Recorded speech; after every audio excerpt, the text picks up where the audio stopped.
Dr. Ox's Experiment by Jules Verne.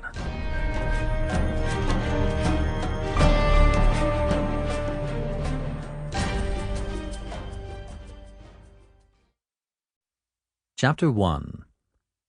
How it is useless to seek, even on the best maps, for the small town of Quiquendone.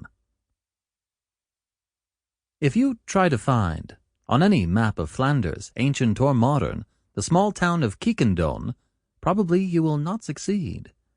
Is Quiquendone, then, one of those towns which have disappeared? No. A town of the future? By no means. It exists, in spite of geographies, and has done so for some 800 or 900 years. It even numbers 2,393 souls, allowing 1 soul to each inhabitant.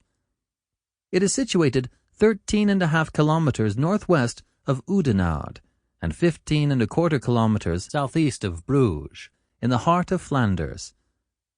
The Var, a small tributary of the Scheldt, passes beneath its 3 bridges, which are still covered with a quaint medieval roof, like that at Tournai. An old chateau is to be seen there, the first stone of which was laid so long ago as 1197 by Count Baldwin, afterwards Emperor of Constantinople. And there is a town hall with Gothic windows, crowned by a chaplet of battlements, and surrounded by a turreted belfry, which rises 357 feet above the soil. Every hour you may hear there a chime of 5 octaves, a veritable aerial piano, the renown of which surpasses that of the famous chimes of Bruges.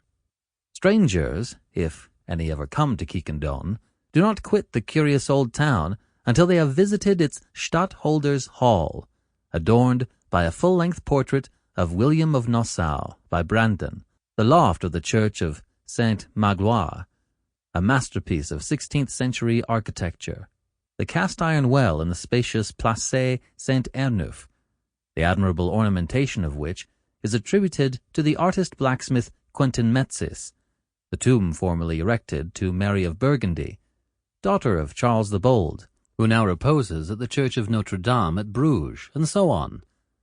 The principal industry of Quiquendone is the manufacture of whipped creams and barley sugar on a large scale.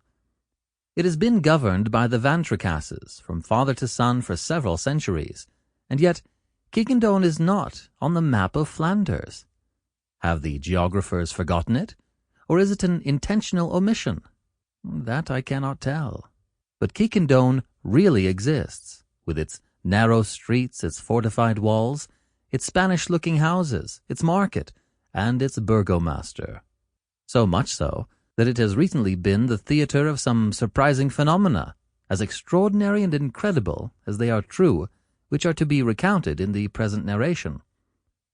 Surely there is nothing to be said or thought against the Flemings of Western Flanders.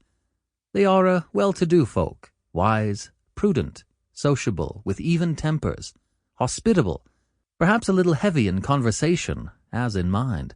But this does not explain why one of the most interesting towns of their district has yet to appear on modern maps. This omission is certainly to be regretted. If only history, or in default of history the chronicles, or in default of chronicles the traditions of the country, made mention of Quiquendone. But no, neither atlases, guides, nor itineraries speak of it. Monsieur Joanne himself, that energetic hunter after small towns, says not a word of it. It might be readily conceived that this silence would injure the commerce, the industries of the town. But let us hasten to add that Quiquendone has neither industry nor commerce, and that it does very well without them. Its barley sugar and whipped cream are consumed on the spot. None is exported. In short, the Quiquendonians have no need of anybody. Their desires are limited. Their existence is a modest one. They are calm, moderate, phlegmatic. In a word, they are Flemings, such as are still to be met with sometimes between the Scheldt and the North Sea.